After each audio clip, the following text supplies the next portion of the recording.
मेरी एक 3 साल की बेटी है। तो मेरा क्वेश्चन उससे रिलेटेड है कि अभी एक वीक पहले ही आपकी एक वीडियो आई थी कि बचपन में ही मेन कंडीशनिंग बच्चों की हो जाती है 15 साल की एज तक, you know what they learn, what they absorb from the environment. तो ऐसा क्या करें कि उनकी ग्रोथ एक पॉजिटिव फॉर्म में हो और किसी चीज को लेके कंडीशनिंग ना हो, पक्की कंडीशनिंग ना हो। Just encourage her to ask as many questions as possible. Let her question everything. बस ये सिखा दो उसको कि बचपन से ही क्वेश्चन पूछने से कभी पीछे नहीं हटना है, और जब भी वो कोई क्वेश्चन पूछे, give your 100% attention to her. Show genuine interest in her question, चाहे वो आपको मीनिंगफुल लगे या मीनिंगलेस लगे, चाहे इंटेलिजेंट क्वेश्चन लगे या फूलिश लगे, क्योंकि ये तो हमारा अपना पर्सपेक्टिव है जो हम बोलते हैं इंटेलिजेंट है, फूलिश है, जबकि बच्चों के क्वेश्चन एक्चुअल में इंटेलिजेंट होते हैं, क्योंकि वो कुछ भी पूछ लेते हैं. हमारे तो प्री कंसीव नोशंस होते हैं, जैसे ही कोई कुछ पूछता है एकदम से वहां से आंसर निकल करके आ जाता है, बट बच्चे किसी भी चीज को क्वेश्चन कर सकते हैं. So let her question anything and everything, जो भी उसके माइंड में आता है, और कभी भी उसके क्वेश्चन से भागना नहीं है. यानी कुछ भी पूछती है, अभी तो बहुत छोटी है आपकी जो डॉटर है, she is just 3 years old, but जैसे जैसे वो बड़ी होगी वो सब कुछ पूछेगी आपसे, एक एक चीज पूछेगी. तो जब भी वो पूछे तो आराम से बैठ करके एक एक चीज का जवाब दो, चाहे वो क्वेश्चन कितना भी अनकंफर्टेबल क्यों ना हो. और साथ साथ ये भी बताना है कि जो भी हम आपको समझा रहे हैं, that is coming from our own perspective, but you need to figure out कि what is the real answer. That is just a perspective. इसी क्वेश्चन को आप किसी और से पूछोगे तो हो सकता है आपको कोई और आंसर मिलेगा. तो वेरी गुड, मतलब जब भी वो क्वेश्चन पूछे तो अप्रिशिएट करो उसको. ये बिल्कुल उसका ऑपोजिट है जो यहाँ पे इंडिया में स्कूल्स में होता है, कि जब क्वेश्चन पूछते हैं तो मार पड़ती है. टीचर कहती है कि आपको क्वेश्चन पूछने के लिए नहीं बिठाया हुआ इस क्लासरूम में, आंसर देने के लिए बिठाया हुआ है. कायदे से क्या करना चाहिए कि टीचर को आंसर देना चाहिए, तभी उसको टीचर कहेंगे, तभी गुरु कहेंगे, और जो स्टूडेंट है उनको क्वेश्चन पूछना चाहिए. जबकि अगर देखा जाए तो हमारे एजुकेशन सिस्टम में इसका एग्जैक्ट ऑपोजिट होता है. टीचर क्वेश्चन पूछता है, या जो एजुकेशन सिस्टम है वो क्वेश्चन पूछता है बच्चों से, और बच्चों का काम है आंसर देना. इसको कंडीशनिंग बोलते हैं. So let her ask anything and everything. Let her put a question mark even on your strongest beliefs for that matter. जो भी आप कर रहे हो, मान लो घर में एक पूजा कर रहे हो, कोई दिवाली के टाइम पे या ऐसे करके कुछ भी, तो वो पूछेगी ये क्यों कर रहे हो, वो क्यों कर रहे हो. अगर आंसर नहीं है तो आंसर ढूंढो और उसको बताओ, और नहीं है तो हम्बली एक्सेप्ट करो कि बेटा मेरे को नहीं पता है, बट मैं पूरी कोशिश करूंगी तुम्हारे इस क्वेश्चन का आंसर देने के लिए. इससे ही एक रिलेटेड दूसरा क्वेश्चन है। मैंने कहीं पढ़ा था कि बच्चे, आप उनको जो बोलते हो वो नहीं समझते, बट आपको आप जो करते हो वो सीखते हैं। तो कुछ चीजें अगर हम में नहीं है तो वो अपने बच्चों में कैसे लेके आए। For example there is one thing कि कितनी भी स्ट्रॉम आ जाए, but you have to be calm. एक आपका भी सेशन था that there was a painting, there was a storm and but the person was very calm. So if I get very anxious very easily, so मैं कैसे सिखाऊं कि you have to be काम, या कुछ भी जो भी एक लाइफ स्किल्स होती है वो अगर हम में भी नहीं है कुछ, तो वो हम कैसे सिखाएं. अगर एक्चुअल में आप उसको कह रहे हो डोंट बी एंशियस, और आप खुद एंशियस हो, तो पहले अपनी एंजाइटी को ओवरकम करो, फिर उसको बोलो. नहीं तो उसको क्लियर बोल दो जो सच है. अगर बच्चों को कुछ सिखाना ही है ना, तो सच बोलना सिखाओ, सच सुनना सिखाओ. That is more important than any skill और any habit for that matter. कि उनको सच बोलने की आदत पड़े, और सच बोलने पर उनको एप्रिसिएशन मिले, और हम भी सच बोले. ये बहुत जरूरी है. मतलब इमीडिएटली अगर आपसे भी कोई गलती हो गई, जैसे आप उसको कुछ सिखा रहे हो और आपने खुद ने वो गलत काम कर दिया या आपके हस्बैंड ने कर दिया, तो इमीडिएटली आप लोगों को उसको सॉरी बोलना चाहिए कायदे से. जैसे मेरी बेटी मेरे को टोकती है, मैं अपने फ्रेंड्स के साथ में जब फोन पे बात करता हूं तो एक आध वर्ड कोई ऐसा मुंह से निकल जाता है, तो इमीडिएटली उसकी आवाज आ जाती है पीछे से, पापा. तो मैं कहता हूं अच्छा सॉरी सॉरी सॉरी. कहने का मतलब है कि जो भी आप करते हो उसी से वो सीखते हैं बच्चे, इसमें कोई डाउट नहीं है. और एक्चुअल में अगर आप थोड़ा और डीपली अगर इसको समझेंगे फ्रॉम द साइकोलॉजी पर्सपेक्टिव, आप भी क्या हो, वो नहीं जो आप बोल रहे हो, वो जो आप कर रहे हो. कोई भी इंसान बोलता कुछ और है, एक्चुअल में होता कुछ और है. तो कोशिश करो कि अपने आप को जो आप कर रहे हो उस लेवल पे चेंज करो, और नहीं कर रहे तो एक्सेप्ट करो इस बात को, और अपने बच्चे को बताओ कि बेटे मैं तो नहीं कर पाई अपनी इस प्रॉब्लम को ओवरकम, हो सकता है तुम भी ना कर पाओ, बट हो सकता है तुम कर जाओ। डोंट टेल हर कि ये सही है ये गलत है। फॉर एग्जाम्पल स्मोकिंग है, तो आप अपने पर्सपेक्टिव से कहेंगे तो आप क्या सिखाएंगे बच्चे को? अरे बहुत बुरी चीज होती है, कभी हाथ भी मत लगाना, ये मत करना, वो मत करना, ये हो जाता है, वो हो जाता है। ये सब बोलने की क्या जरूरत है? उसको बताओ देखो इसके कुछ बेनिफिट्स भी हैं और कुछ नुकसान भी हैं, तुम्हारी मर्जी, तुम्हें पीना है पियो, नहीं पीना मत पियो। उन पे छोड़ो ना, तभी तो वो सोचेंगे, तभी तो उनका माइंड डेवलप होगा। हमारी स्पेशली इंडियन पेरेंट्स की प्रॉब्लम क्या होती है, ये हमारे नस नस में दौड़ रहा है कि हम बेसिकली एक अथॉरिटी की तरह एक्ट करते हैं अपने बच्चों के ऊपर। वी टेल देम ये करो ये मत करो, ऐसे सोचो ऐसे मत सोचो, ये सही है ये गलत है, जबकि हमने खुद नहीं फिगर आउट नहीं किया है। आइडियली क्या करना चाहिए? Let them ask and question anything and everything. जैसे एक हमारे घरों में डायलॉग बहुत चलता है इंडिया में कि भाई बड़ों के आगे ना बहस नहीं करते, बड़ों से सवाल नहीं पूछते, बड़ों को पलट करके जवाब नहीं देते। तो अगर कभी ऐसा कुछ आपके मुंह से निकल जाए तो बी अवेयर कि इमीडिएटली ये बात बोलो उस बच्चे को कि ऐसा कुछ नहीं है। बड़ा छोटा क्या होता है, कोई भी हो सामने वाला, अगर आपको उसकी बात समझ नहीं आ रही है या गलत लग रही है तो उससे पूछो, ढंग से पूछो लेकिन पूछो। अगर कोई भी बात किसी की भी समझ नहीं आ रही, डरने की जरूरत नहीं है किसी से भी। कोई भी है कुछ भी ऐसा कह रहा है जो तुम्हें समझ नहीं आता है तो पूछो, आस्क एवरीथिंग। कभी कभी जैसे हम उसे ऐसे ही बोल देते हैं सिली, तो वो भी हमको हमारी गलती पे बोल देती है silly mamma. So right, because of our conditioning एक बार को सुन के लगता है what, but then what you are saying goes with that. एक एक लास्ट चीज और, जैसे एक वो कहा जाता है कि बच्चों को सब कुछ मत दो, उनको स्ट्रगल करने की आदत होनी चाहिए, सब कुछ मत दो। मुझे ऐसा लगता है कि मेरा perspective, I don't know it's right और रॉन्ग, कि जब हम कर सकते हैं तो हम क्यों ना करें।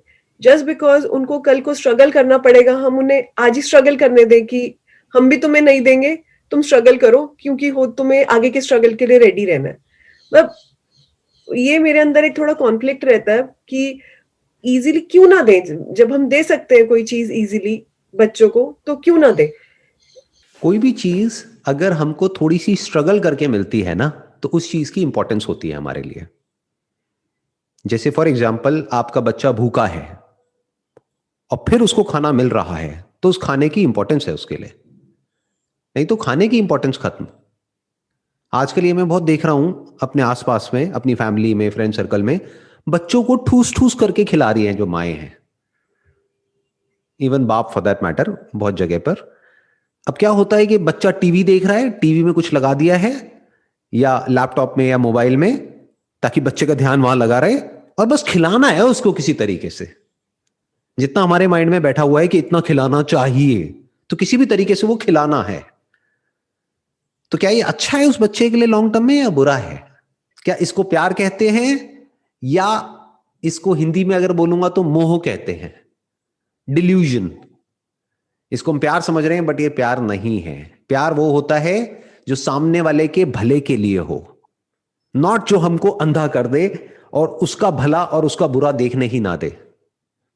बायोलॉजिकली आप किसी भी साइंटिस्ट से पूछेंगे, किसी भी डॉक्टर से पूछेंगे कब खाना चाहिए, कितना खाना चाहिए, ये बच्चे ज्यादा अच्छे से जानते हैं। बट हम क्या करते हैं, उनकी इस डिफॉल्ट सेटिंग को ही खराब कर देते हैं। जब बच्चे को भूख लगेगी तो बच्चा रोएगा, खाना मांगेगा, उस वक्त दो, उतना ही दो जितना बच्चा मांग रहा है। अगर वो मान लो नहीं मांगता है खाने के लिए या नहीं मांगती है, तो उसके पीछे कोई ना कोई वजह होगी ना। इसका मतलब अंदर से उसकी तबीयत खराब है। जैसे जानवरों को बारीकी से ऑब्जर्व करो, जब भी उनकी तबीयत खराब होती है वो खाना पीना कम कर देते हैं या छोड़ देते हैं एक दो दिन के लिए। क्यों? क्योंकि नेचर ने मैकेनिज्म हमारे अंदर फीड किया है। बट हम क्या करते हैं, जब तबीयत खराब होती है, अरे और खिलाओ, ताकत आएगी इसमें। ताकत नहीं आएगी, ताकत सारी जो है, जो एनर्जी है, वो उस खाने को डाइजेस्ट करने में लग जाएगी, जबकि वो एनर्जी चाहिए थी उस बैक्टीरिया से, उस वायरस से, या जो भी बीमारी है उससे लड़ने के लिए। तो इम्यूनिटी को हमने और गिरा दिया, उठाया नहीं है खिला करके। तो बच्चे की अपनी जो इंटेलिजेंस है उसको हमेशा बचा करके रखना है, वो उस बच्चे के लिए अच्छा है लॉन्ग टर्म में। तो कभी भी जबरदस्ती कुछ नहीं देना है, ना जबरदस्ती कुछ खिलाना है। That is one. टू, कि अब कोई बच्चा जिसके लिए खिलौने की इंपॉर्टेंस है, उसकी लाइफ बेटर है, या ऐसा कोई बच्चा जिसके लिए खिलौनों की कोई इंपॉर्टेंस ही नहीं है, जो खिलौनों से बोर हो गया है। उस जिसके लिए बच्चे की लाइफ में बचा क्या? सोचो, एक बच्चे के पास में खिलौने ही तो हैं। अगर हमने एक्सेस में उसको वो खिलौने दे दिए और सब तरफ से सब रिलेटिव्स ने प्यार के नाम पे खिलौनों से भर दिया उस बच्चे का कमरा, तो अब वो बच्चे को एक्साइटमेंट ही नहीं होता उसको कोई नया खिलौना मिलता है तो, क्योंकि ऐसा कोई खिलौना है ही नहीं जो उसके पास में ना हो। क्यों? क्योंकि हम अफोर्ड कर सकते हैं। तो हमने क्या किया, उस बच्चे के अंदर जो एक एक्साइटमेंट नाम की चीज होती है, जो छोटी छोटी खुशियां हमको मिलती है जब हमको कुछ मिलता है, उसका ही हमने मर्डर कर दिया एक तरीके से, उस खुशी को ही मार दिया। इसलिए बच्चे के अंदर जो चीजें हैं, जो भी कुछ है, उसकी इंपॉर्टेंस होना बहुत जरूरी है। अब इसका मतलब ये नहीं है कि हम बच्चे को कुछ दे ही ना, कि वो मांग रहा है और ना दें। आप समझ गए? दोनों में फर्क समझ गए? एक एक्सट्रीम हमारा माइंड क्या सोचता है कि बिना मांगे ही सब कुछ दे दो, तो क्या होगा, उसके लिए चीजों की इंपॉर्टेंस खत्म। दूसरा है कि वो मांग रहा है और आप दे सकते हो और आप नहीं दे रहे हो, ये गलत है।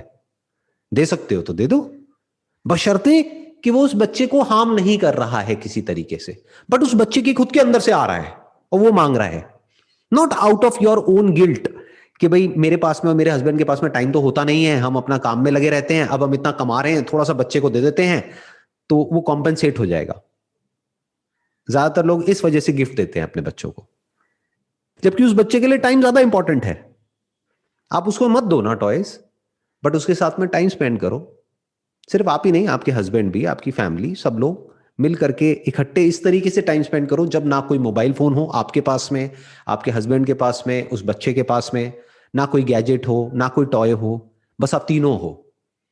कुछ दिन इस तरीके से स्पेंड करके देखो, वो बेटर है या ये खिलौने बेटर हैं, चीजें बेटर है। ऐसे हमको समझना होता है from the stand point of a parent who is genuinely loving, who is genuinely caring for the child, कि उनको एक्चुअल में दे आर कंसर्न कि इस बच्चे का फ्यूचर अच्छा होना चाहिए। उसके लिए अगर मैं भी बुरी बनती हूं तो कोई बात नहीं, मैं बनने को तैयार हूं। फॉर एग्जाम्पल, आज की डेट में क्या हो गया है, अभी तो आपकी बच्ची बहुत छोटी है, जैसे जैसे बड़ी होगी ना, आप देखोगे बहुत सारी वीडियो गेम्स आ गई हैं बच्चों के लिए। उसमें क्या होता है, वर्चुअल बक्स होते हैं। जैसे पैसा होता है ऐसे ही वर्चुअल मनी होता है जो उनको खरीदना होता है, तो वो उसको खरीदते हैं, फिर उससे चीजें खरीदते हैं। अब उसके लिए वो बच्चे जिद करेंगे, अब मुझे इतने बक्स दिला दो, और उसकी अपर लिमिट कोई नहीं है। आप उनको 1000 दिलाओ, 2000 दिलाओ, 10,000 दिलाओ, सब 1 मिनट में उड़ा देंगे, क्योंकि साइड बाय साइड वो अपने कुछ यूट्यूबर्स की वीडियोस देख रहे होंगे जो वो गेम खेल रहे होंगे, और उसमें वो दिखा रहे होंगे, देखो I have spent $1 million on this this this this. तो उसकी कोई लिमिट ही नहीं है। इनफैक्ट जहां तक आप कमा रहे हो उससे बहुत ज्यादा वो बच्चा खर्चने के लिए तैयार बैठा है। अब क्या करोगे उस वक्त, सोचो। अब सही डिसीजन क्या होना चाहिए? अगर आपने ये आदत डाल दी उस बच्चे की कि बिना मांगे सब कुछ मिल जाता है, तो जब आप उसको मना करोगे उसके लिए, तो क्या वो बच्चा समझेगा? इसलिए कई बार बच्चे को ना सुनने की भी आदत होनी चाहिए, बहुत जरूरी है ये। आप दिला सकते हो, बट आप फिर भी नहीं दिला रहे हो, just to break that chain of yes, कि बीच में एक नो आया। उस चेन को ब्रेक करना बहुत जरूरी होता है ताकि बच्चे को ना सुनने की आदत हो। नहीं तो जब वो बच्चा बड़ा हो जाएगा और फिर किसी भी चीज के लिए आपने मना किया तो वो रिवोल्ट करेगा और वो बच्चा आप ही के अगेंस्ट हो जाएगा। वो प्यार नहीं करेगा, वो नफरत करेगा। क्यों? क्योंकि उसको आदत ही नहीं है ना सुनने की। तो इसका क्या सोल्यूशन है? जैसे जैसे बच्चा बड़ा होगा उसकी पॉकेट मनी शुरू कर दो, तो उससे क्या होगा, उसको पैसे की इंपॉर्टेंस भी समझ आएगी। उतना ही दो जितना जरूरी है उस एज के लिए, उतना नहीं जितना आप अफोर्ड कर सकते हो सकता है आप महीने का, आप और आपके हस्बैंड मिल करके मान लो 5 लाख रुपए महीने का कमाते हैं। अब बच्चे को आप 50,000 दे सकते हैं क्या? एक 6-7 साल के बच्चे के लिए 50,000 रुपए महीना अच्छा है? नहीं ना। तो उसके लिए उतना ही दो जितना जरूरी है, मान लो 2,000 रुपए महीना, जिससे कि उसको अपना सब कुछ मैनेज करना है। अब वो अपने टॉयज भी इसी में से लेगा बच्चा, अपने जो बक्स खरीदने हैं ऑनलाइन ये भी उसी में से लेगा, जो भी कुछ करना है इसी में से होगा। इसके अलावा 1 रुपए भी और नहीं मिलेगा। बाकी हाँ, जब कोई फंक्शन है, ये है, वो है, कुछ है घर में, तो वहां से थोड़ा बहुत पैसा आ गया कर गया, उसकी भी इंपॉर्टेंस उस बच्चे को समझ आएगी। उसको जोड़ने दो ना पैसे को। उसको बोलना है कि तेरे को ये लेना है, नो प्रॉब्लम, ले अपने पैसे जोड़ो।